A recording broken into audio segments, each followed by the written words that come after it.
Hello there, I've done some panel work. Marduk is looking a little bare at the moment because I'm working on the optical system in the garage. So let's take a look at these panels.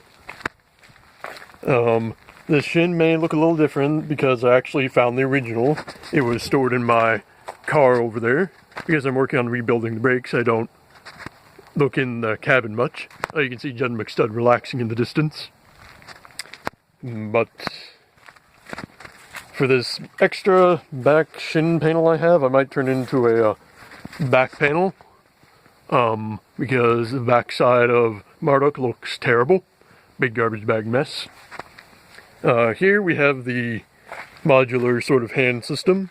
We've got our 4-inch PVC as a base, and you undo these 4 bolts, and the fist on the 3-inch PVC base just slides right out. And this is just, the inflatable boxing gloves on a 3-inch PVC base held on with rubber bands.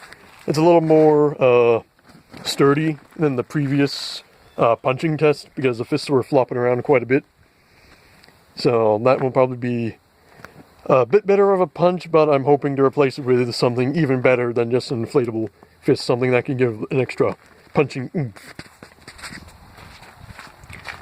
But over here I put on one of the arm panels. You can see the modular system inside.